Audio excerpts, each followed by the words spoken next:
अज्ञानतिमिरान्धस्य ज्ञानाञ्जनशलाकया चक्षुरुन्मीलितं येन तस्मै श्रीगुरुवे नमः। नवीननिरोधश्यामं नीलेन्दुवरलोचनं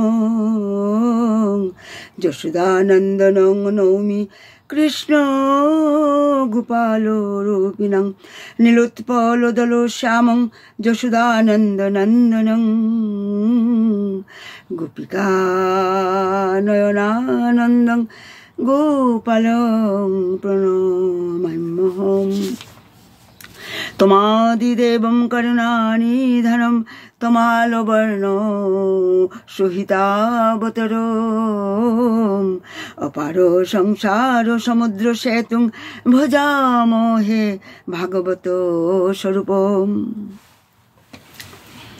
এই বিশ্ব ব্রহ্মাণ্ডের অধিপতি ত্রিলোকেশ্বর পতি নন্দনন্দন ব্রজেন্দ্র নন্দন শ্যাম সুন্দর শ্রী শ্রী রাধা মাধবের অশেষ কৃপায় আমরা এই প্রতি শনিবার আজকে 4 বছর ধরে প্রতি শনিবার আমরা এই শিবানন্দ বাবার সৎসঙ্গে আমরা শ্রী হরির বাংময়ী প্রতিমূর্তি শ্রীমদ্ ভাগবতমের রস আস্বাদন করবার আমরা সৌভাগ্য লাভ করেছি। প্রথমে আমি সমস্ত রূপানুগ গুরুবর্গ গুরু পরম্পরা এবং সমস্ত আচার্যবর্গের চরণে আমার কোটি কোটি দণ্ডবত প্রণাম, আর উপস্থিত সমস্ত কৃষ্ণ প্রেম অনুরাগী গৌর ভক্তবৃন্দের চরণে কোটি কোটি দণ্ডবত প্রণাম। আমরা শ্রীমদ্ ভাগবতমের চতুর্থ ক্যান্টোর দ্বিতীয় ভাগ 29 অধ্যায় নারদ এবং রাজা প্রাচীন বহির মানে কথোপকথন। আমরা রাজা পুরঞ্জনের কাহিনী আমরা গত 1-1.5 মাস ধরে পুরঞ্জনের কাহিনী আমরা রস আস্বাদন করেছিলাম। তার আমরা দেখছি ভাগবতের এই যে ভাগবতের সূত্রপাত নৈমিষারণ্য থেকে হয়েছিল।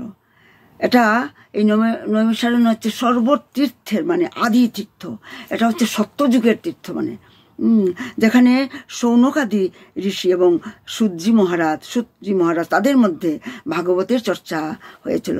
এই সংসারের সবচেয়ে উত্তম কথা হচ্ছে শ্রীমদ্ ভাগবতমের কথা, কারণ ভাগবতে ভগবান শ্রীকৃষ্ণের কথাই বর্ণনা করা হয়েছে। আর কৃষ্ণের ভগবানের সঙ্গে ভক্তের মহিমার কথা বর্ণনা করা হয়েছে। কোন ভক্তের সঙ্গে ভগবানের কীরকম ব্যবহার তা আমরা সেই ভাগবতমেই আমরা দেখতে পাই। যত ভগবানের কথা শোনা যায় ততই মন মানে তৃপ্ত হয়ে যায়, কিন্তু মন তো ভরে না, আরো শুনতে ইচ্ছে হয়, কারণ হরি অনন্ত, কথা অনন্ত। ভগবান অনন্তদেব মানে সংকর্ষণ ভগবানের শ্রীকৃষ্ণের প্রথম মানে ফার্স্ট এক্সপানশন মানে সান্ধিনী শক্তি, তিনি হচ্ছেন অনন্তদেব মানে সংকর্ষণ। তিনি নিরন্তর কৃষ্ণ কথা বলে চলছেন। কোথায়? পাতালে নিরন্তর সংকর্ষণ কৃষ্ণ কথা বলে চলছেন, আর তিনি তার হাজার হাজার মুখ দিয়ে হরি কথা বলছেন মানে। আর শ্রোতাকে পাতালে সংকর্ষণ হরি কথা বলছেন, কৃষ্ণ কথা বলছেন, আর শ্রোতা হচ্ছেন আমাদের মহাদেব ভোলা বাবা, দেবাদিদেব মহাদেব। 1000 মুখ দিয়ে অনন্তদেব হরি কথা বলছেন, আর মহাদেব হাজার হাজার কান দিয়ে সেই কথা শ্রবণ করছেন। এই রকমের মানে বক্তা আর এই রকমের শ্রোতা বিরল, মানে বিরল। আমরা তো হরিকথা যখনই আরম্ভ হয়ে যায় যখন আমরা নাম করতে বসি, হরিনাম জপ করতে বসি, ঘুম এসে যায় আমাদের, ঘুম এসে যায়। কিন্তু আমরা দেখছি এখানে মানে বক্তা এবং শ্রোতা, বক্তা ছিল সংকর্ষণ অনন্তদেব, আর শ্রোতা হচ্ছেন আমাদের ভোলা বাবা। অনন্তদেব হচ্ছেন শিবের মানে গুরু শিষ্যের সম্পর্ক। তবে একটা প্রশ্ন আসতে পারে আমাদের মনে, যে কৈলাসে যে বসে ধ্যান করছেন বরফের মধ্যে, তিনি কে? যিনি পার্বতীর সঙ্গে বসে আছেন তিনি হচ্ছেন ভগবান শিব মানে। আর যে পাতালে কৃষ্ণ কথা শ্রবণ করছেন সংকর্ষণের কাছে, তিনি হচ্ছেন সদাশিব তিনি। কারণ এই যে এই ব্রহ্মাণ্ড তো প্রলয়, সৃষ্টি প্রলয়, হ্যাঁ, তো প্রলয়ের সংহারক হচ্ছেন ভগবান শিব। কিন্তু প্রলয়ের পরেও কিন্তু প্রলয়ের পরেও আরেকটা আছে, সেটা হচ্ছে মহাপ্রলয়। আর যে সময় সেই মহাপ্রলয়ের পরে কেউ থাকে না, মানে না শিব না ব্রহ্মা। তখন যে ব্রহ্মাণ্ডের যে শিব তিনিও চলে যান। তবে তখন কে থাকে? মহাপ্রলয়ের পরেও কে থাকে? তিনি হচ্ছেন সদাশিব। মহাপ্রলয়ের পরেও তিনি থাকেন, তিনি হচ্ছেন সদাশিব। তাই তো তাকে বলা হয় বৈষ্ণবানাং যথাসম্ভু। যে শিবকে ছেড়ে, ভগবান শিবকে ছেড়ে ভগবানকে ভজে, গোবিন্দ তাকে গ্রহণ করে না। কারণ ভগবান শিব, মহাদেব হচ্ছেন ভগবানের সবচেয়ে বড় ভক্ত। তাই তো বলা হচ্ছে বৈষ্ণবানাং যথাসম্ভু, টপমোস্ট বৈষ্ণব। তাই তো ভগবান বলছেন যে আমার ভক্তকে ছেড়ে যে আমাকে ভজে তাকে আমি গ্রহণ করি না। তা শিবকে ছেড়ে, ভগবান শিবকে ছেড়ে ভগবানকে যে ভজে, গোবিন্দ তাকে গ্রহণ করে না। ভগবান তাই স্বয়ং বলেছেন, আমার ভক্তকে না ভজে যে আমাকে ভজে আমি তার সেবা নেই না। ভক্তবৎসল ভগবান। তাই তো প্রথম মানে ভক্তি হচ্ছে সাধু সঙ্গ। মানে এই সংসারের সবচেয়ে বড় সাধুকে, সবচেয়ে বড় সাধু হচ্ছেন ভোলা বাবা, ভোলানাথ। তিনি মানে সোনার লঙ্কা বানিয়ে দান করে দিয়েছেন রাবণকে। এমনই বড় দাতা। পার্বতীর অনুরোধে তিনি সোনার লঙ্কা বানিয়েছিলেন থাকার জন্য, কিন্তু তাও দান করে দিলেন রাবণকে। কারণ রাবণ পুরোহিত হয়ে, মানে গৃহপ্রবেশের জন্য পুরোহিত ডাকা হয়েছিল, রাবণ পুরোহিত হয়ে এসেছিলেন। আর পুরোহিতকে তো কিছু দিতে হয়, মানে দক্ষিণা করতে হয়। তখন সোনার লঙ্কাটাই দিয়ে দিয়েছিলেন, যেটা পার্বতীর জন্য বানিয়েছিলেন। এমনই বড় দাতা। আর আমরা দেখি মানে শ্রীলঙ্কায় কি বলা হয়, অলিতে গলিতে মন্দির বানিয়েছিলেন মহাদেব, যাতে মানে পার্বতী ঘুম থেকে উঠেই সেগুলিকে মানে দর্শন করেন, মন্দির দেখতে যান। কারণ রাবণ কিন্তু সেই মন্দিরগুলি কিন্তু কখনো মানে ভাঙেননি কিন্তু। তাই আমরা দেখছি অলিতে গলিতে মন্দির ছিল। মানে আর সেই মন্দির কোথায় আছে? সে বৃন্দাবনে অলিতে গলিতে মন্দির, অনেক দেব, মানে সেখানে মানে যে অলিতে রাধারানীর, কারণ বৃন্দাবন হচ্ছে রাধারানীর জায়গা। তাই তো দেখছি আমরা রাধা রাস বিহারী মন্দির, বাকি বিহারী মন্দির, রাধা বিনোদ বিহারী মন্দির, রাধা দামোদর মন্দির, গোপাল মন্দির।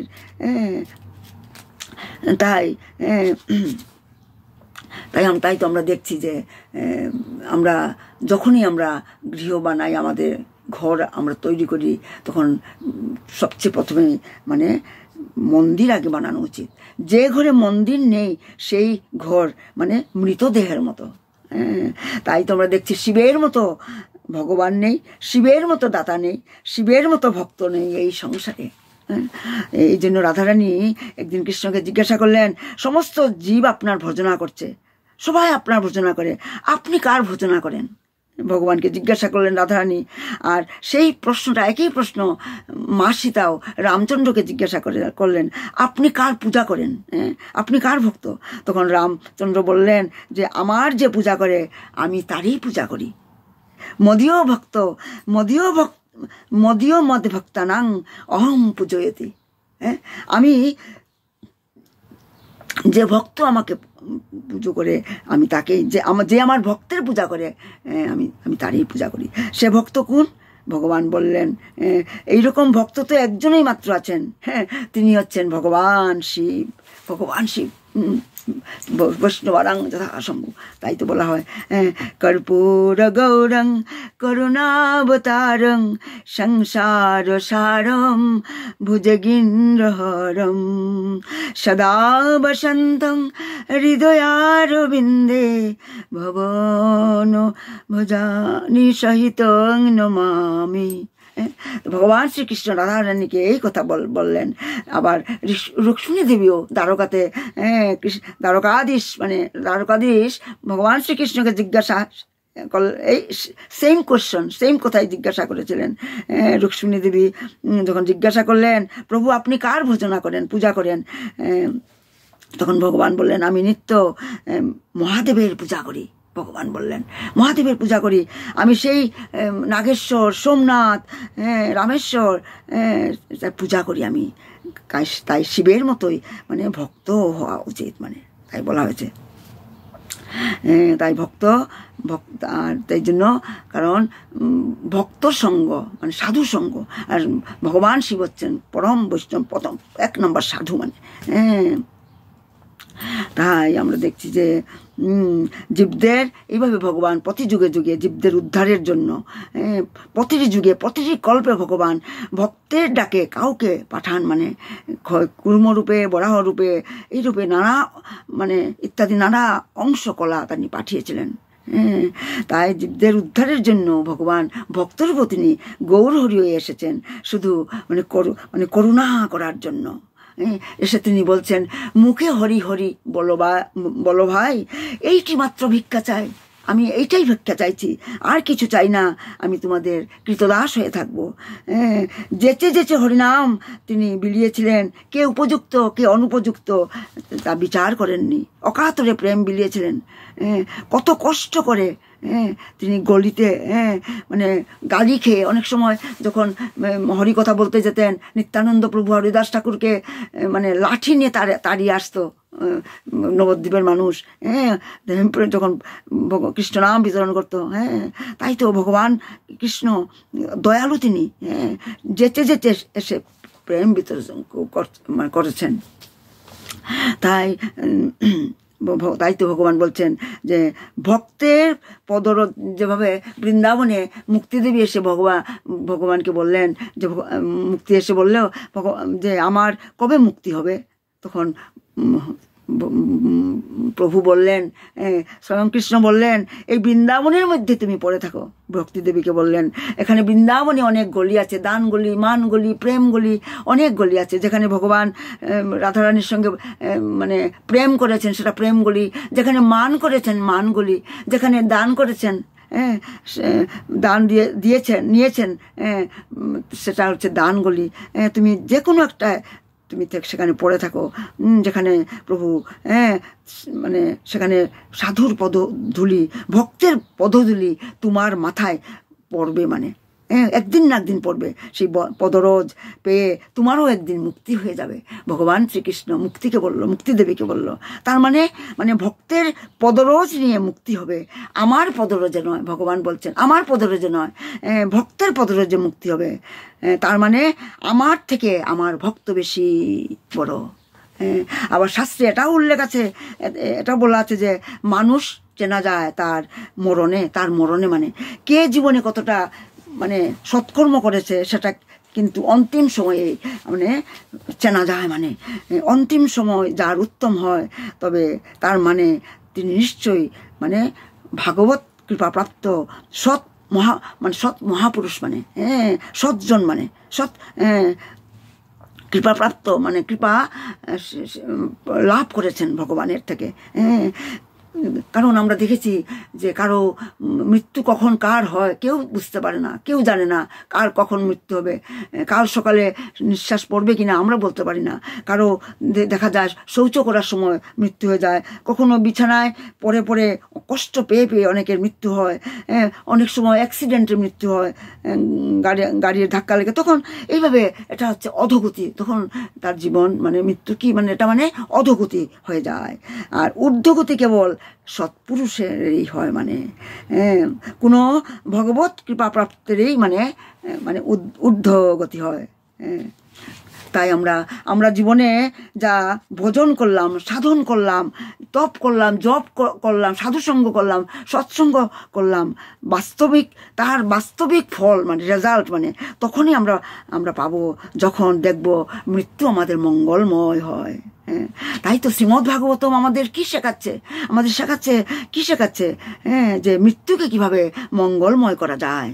যেভাবে আমরা দেখেছি পরীক্ষিত মহারাজ তার যখন মৃত্যু জানতে পেরেছিলেন 7 দিনের ভিতরে তক্ষক দংশনে মৃত্যু হবে, মৃত্যুকে সুন্দর করার জন্য তিনি গঙ্গার তীরে উপস্থিত হয়েছিলেন এবং নানা প্রশ্ন করেছিলেন। ভাগবতম 7 দিন ব্যাপী ভাগবত শুনেছিলেন তিনি। তাই ভগবত আমাদের শেখাচ্ছে মৃত্যুকে কিভাবে মঙ্গলময় করা যায়। হাউ টু ডাই, মানে তাই যে সুখদেব রাজা পরীক্ষিত মহারাজকে এইগুলি কথাই উপদেশ করেছিলেন, অন্তিম সময় যেন আমাদের মঙ্গলময় হয়, আমরা যেন চলতে ফিরতে, আমরা যেন মানে ভগবানের সেবা করতে করতে, গুরুদেবের সেবা করতে করতে, গুরুদেবের মনে মনে চিন্তা করতে করতে, পরিক্রমা করতে দিয়ে বা গোবিন্দের সেবা করতে করতে আমরা যাতে এই দেহ ত্যাগ করতে পারি। এর থেকে উত্তম মৃত্যু আর এই সংসারে নেই। যেভাবে আমরা দেখেছি ভীষ্মদেব, পিতামহ ভীষ্ম, তিনি তার ইচ্ছা মৃত্যু তো ছিল, কিন্তু তিনি মরছিলেন না কেন? তিনি উপযুক্ত সময়, উপযুক্ত মুহূর্ত, উপযুক্ত ক্ষণ মানে অপেক্ষা করেছিলেন, মানে উত্তরায়ণের। কিন্তু এগুলি তো মানে সবাই এগুলি সুযোগ পায় না। এই জন্য ভীষ্মদেবকে, পিতামহ ভীষ্মকে 2 মাস পর্যন্ত সরসজ্জায় ছিলেন। তাই আমরা আবার দেখেছি কলিযুগে হরিদাস ঠাকুর, যিনি 3 লক্ষ নাম জপ করতেন, তিনি মহাপ্রভুকে বলেছিলেন, আমি জানি মহাপ্রভু, হে প্রভু, আমি জানি তুমি তোমার লীলার সাঙ্গ করবে অতি শীঘ্রই, সেটা আমি সহ্য করতে পারবো না, আমি তোমার আগে যাতে আমি আমার দেহ ত্যাগ করতে পারি, আমাকে এই বর দাও, আমি তোমার চাঁদ মুখ দেখে যেন, চাঁদ বদন দেখে যেন আমি মৃত্যু আমার দেহ ত্যাগ করতে পারি। এই জন্য হরিদাস ঠাকুর মহাপ্রভুর কুলের উপর মাথা রেখে মহাপ্রভুর মুখের দিকে তাকিয়ে, চাঁদ বদনের মতো মুখ তাকিয়ে দেহ ত্যাগ করেছিল। তাই তো আমরা দেখছি যে এই মহামুনি নারদ মুনি, তিনি শুদ্ধ ভক্ত ছিলেন, সবসময় তিনি কৃষ্ণ কথা, কৃষ্ণ প্রেম বিতরণ করতেন, কৃষ্ণ প্রেম। তাই তো তার শিষ্য রাজা প্রাচীন ভবিষ্যৎ, যিনি সকাম কর্মে নিযুক্ত ছিলেন, তাকে রক্ষা করার জন্য স্বয়ং গুরুদেব, স্বয়ং নারদ মুনি এসে উপস্থিত হয়েছিলেন এবং তত্ত্ব সিদ্ধান্তের কথা, ভক্তি যুগের কথা দান করেছিলেন। কারণ প্রাচীন ভবিষ্যৎ তিনি সকাম যজ্ঞ অনুষ্ঠান করছেন, অনেক যজ্ঞ করছিলেন, আর সেখানে অনেক পশু বলি দিচ্ছিলেন। আর তার প্রচেতাগণ, তার পুত্ররা তার পিতাকে ছেড়ে তারা তপস্যা করে এর জন্য বনে চলে গিয়েছিল। আর এদিকে প্রাচীন ভবিষ্যৎ নানা রকম যজ্ঞে সেই পশু বলি দিচ্ছিলেন। আর নারদ মুনি সেটা মানে দেখে তিনি থাকতে না পেরে তার শিষ্যের উদ্ধারের জন্য, তিনি ভক্তি যুগের কথা শোনানোর জন্য, কৃষ্ণ কথা শোনানোর জন্য তিনি একটা রূপক একটা গল্প বলেছিলেন, রাজা পুরঞ্জনের কাহিনী, যেটা আমরা অনেক শনিবার ধরে আমরা রস আস্বাদন করেছি। তাই তো নারদ মুনি বললেন, না, প্রাচীন ভবিষ্যৎ বললেন, নারদ মুনিকে বললেন যে ভগবংশে বচস হস্মার ভিন্ন সম্যগ গম্যতে কবয়স্থি জানন্তি নবয়ং কর্ম মোহিতা। রাজা মহারাজ প্রাচীন ভবিষ্যৎ বললেন, হে প্রভু, নারদমণিকে বললেন, হে প্রভু, রাজা পুরঞ্জনের এই যে আপনি রূপক কাহিনীর আমাকে শোনালেন, আমি সেটা হৃদয়ঙ্গম করতে পারিনি, আমি বুঝতে পারিনি। প্রকৃতপক্ষে আসলে যারা পারমার্থিক জ্ঞানের পূর্ণতা লাভ করেছেন তারাই সেটা বুঝতে পারবেন। এই গল্পটার মানে মানে মানে ভিতরের মানে তত্ত্ব কথা মানে সেটা বুঝতে পারেন। কিন্তু যারা সকাম কর্মের প্রতি অত্যন্ত আসক্ত, মানে আমাদের মতো মানুষদের পক্ষে মানে আপনার এই যে রূপক কাহিনী, এই যে পুরঞ্জনের কাহিনী হৃদয়ঙ্গম করা সম্ভব নয়। সেটা প্রাচীন ভবিষ্যৎ নারদ মুনির কাছে স্বীকারোক্তি করলেন। তাই তো ভগবান শ্রীকৃষ্ণ ভগবদ্গীতা কি বলেছেন, 7 নম্বর অধ্যায়ে 13 নম্বর শ্লোকেই বলেছেন, ত্রিভীর গুণময়ী ভাবৈ রেবি সর্বমিদং জগত মোহিত নাভি জানাতি মামেভ্য পদং ব্যয়ং। মানে জোড়া প্রকৃতির, মানে 3টি গুণের দ্বারা, সত্য রজ তম গুণ দ্বারা মোহিত হয়ে সমস্ত জীব, মানে এই যে মানে এই 3টা গুণের দ্বারা মোহিত হয়ে এই জীব আমাকে পরম মানে অব্যয় স্বরূপ আমাকে তারা জানতে পারে না, তারা বুঝতে পারে না, আমার স্বরূপ তারা জানতে পারে না। মানুষ সাধারণত কি করে, জোড়া প্রকৃতির 3টি গুণের দ্বারাই মানে মোহিত হয়, মানে মোহিত হয়। তাই তারা বুঝতে পারে না যে এই জড়জগতের সমস্ত কার্যকলাপের পিছনে রয়েছেন পরমেশ্বর ভগবান শ্রীকৃষ্ণ। কারণ ভগবানই তো হচ্ছেন অনাদির আদি গোবিন্দ, সর্বকারণের কারণ। সেটা বদ্ধ জীব, আমরা তা বুঝতে পারি না। সাধারণত মানুষ যখন পাপ কর্মে যখন অথবা পুণ্যকর্মে, এখানে কিন্তু আমার মন দিয়ে শুনবেন, পুণ্যকর্ম বলা হয়েছে।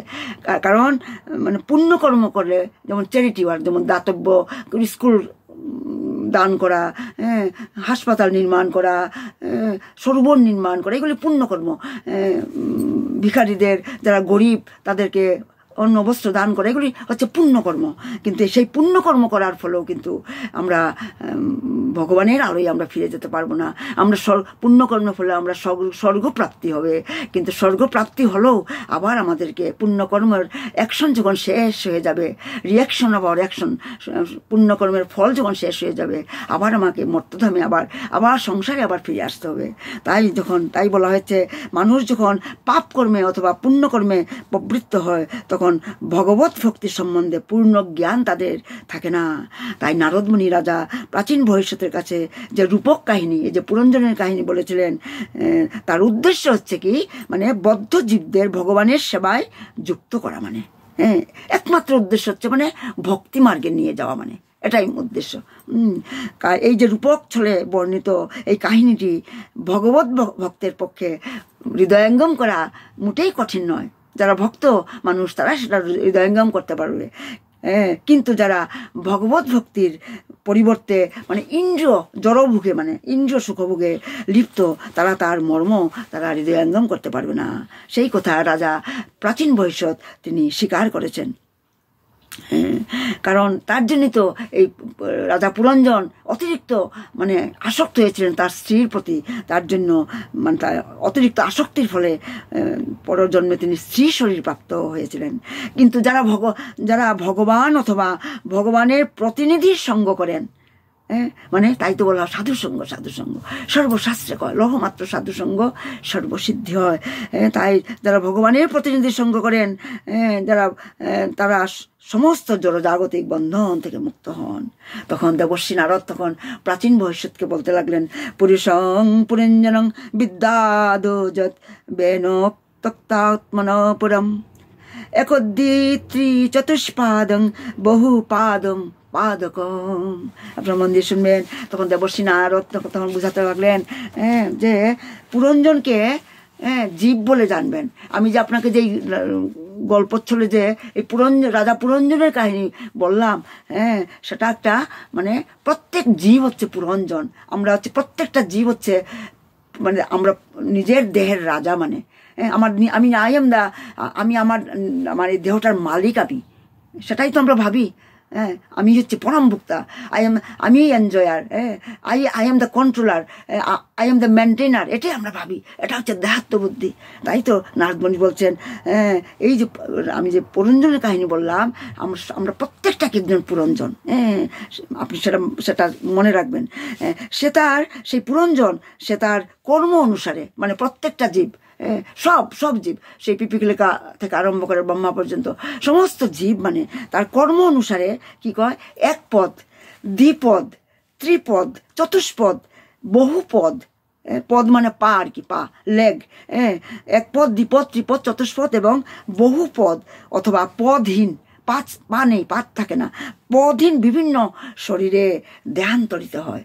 আমরা মৃত্যুর পর আমাদের কর্ম অনুযায়ী আমরা এক পা বিশিষ্ট হতে পারে, দুই পা বিশিষ্ট, বা পা না থাকতেও পারে, এইরকম শরীর আমরা লাভ করে থাকি, মানে দেহান্তরিত হয়।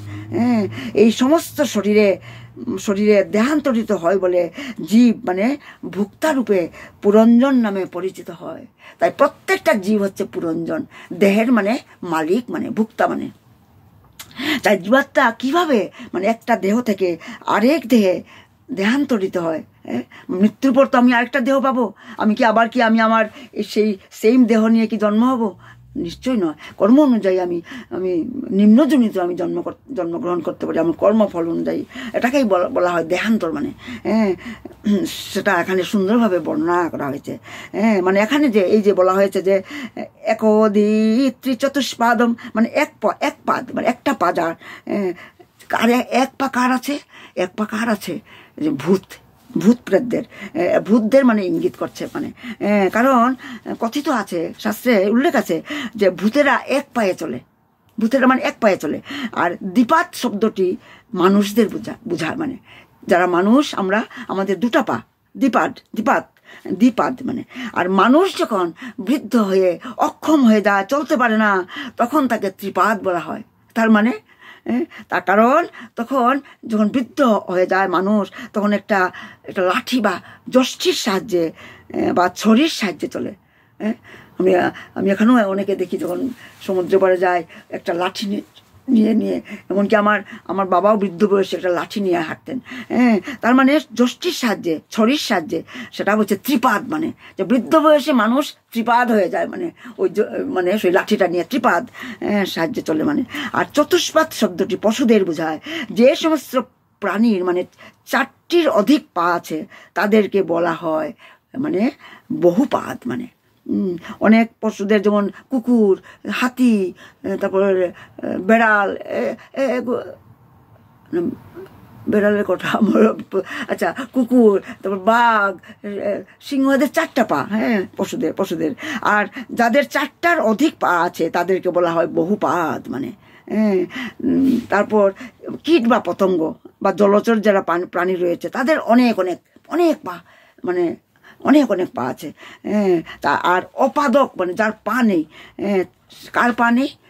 আমরা দেখেছি যে সাপের পা নেই, তাদেরকে অপাদক বলা হয়। আর পুরঞ্জন নামটি তাকেই বোঝায় যে বিভিন্ন প্রকার শরীর ভোগ করতে চায়। তাই এই সাপ বা একটা কুকুর, একটা বেড়াল, একটা সিংহ, বাঘ, মানুষ সবাই হচ্ছে পুরঞ্জন। আর এই পুরঞ্জনের রূপক কাহিনীটি নারদ মুনি রাজা প্রাচীন ভবিষ্যৎকে তিনি মানে শুনিয়েছিলেন মানে।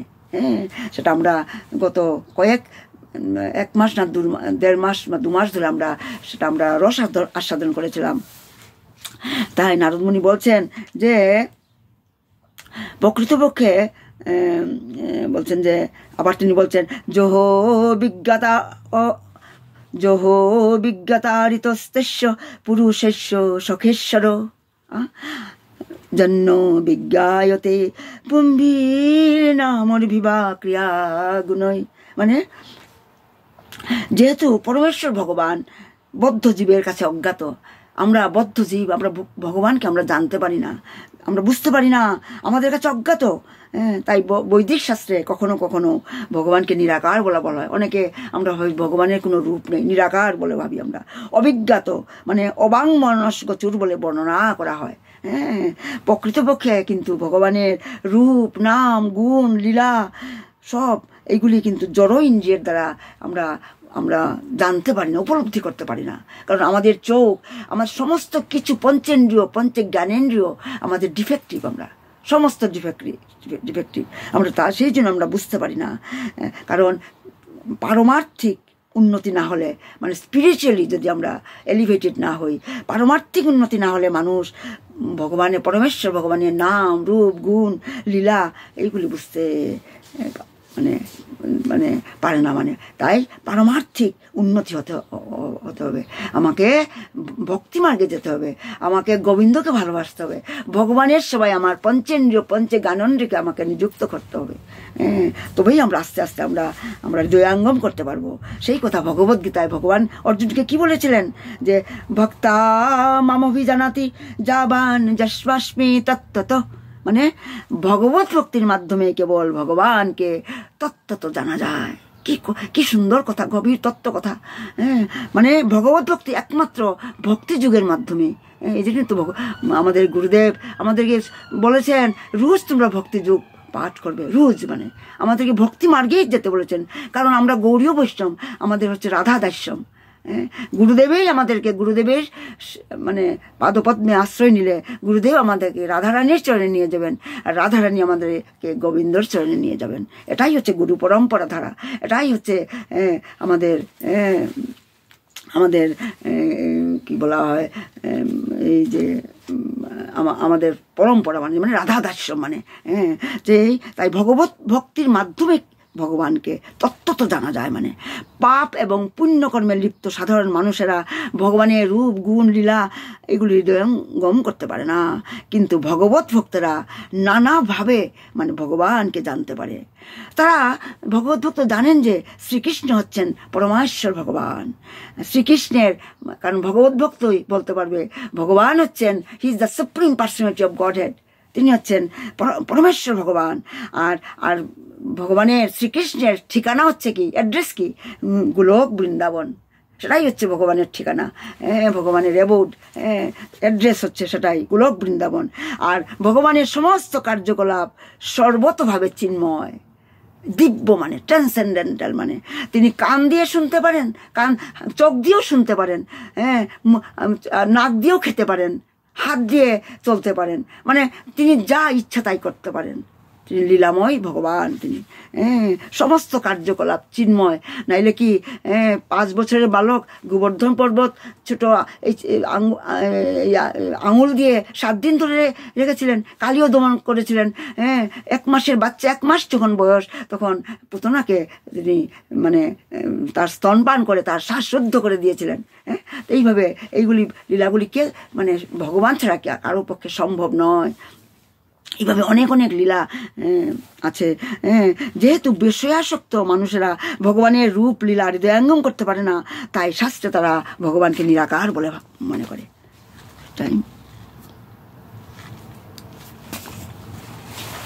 আমার টাইম বোধহয় শেষ হয়ে গেছে, আমি বুঝতেই পারিনি। নিতাই গৌর সীতানাথ প্রেমানন্দে হরি হরি বল, হরি হরি বল, হরি হরি বল। আমার ভুল ত্রুটি মার্জনা করবেন। হে কৃষ্ণ গোবিন্দ হরে মুরারি, হে নাথ নারায়ণ বাসুদেব, হে কৃষ্ণ গোবিন্দ হরে মুরারি, হে নাথ নারায়ণ বাসুদেব। প্রণাম প্রণাম, আমার ভুল ত্রুটি মার্জনা করবেন। নিতাই গৌর সীতানাথ প্রেমানন্দে হরি হরি বল, হরি হরি বল। জয় সৎসঙ্গ কি জয়, স্বামী মহারাজ কি জয়। প্রণাম সবাইকে, প্রণাম।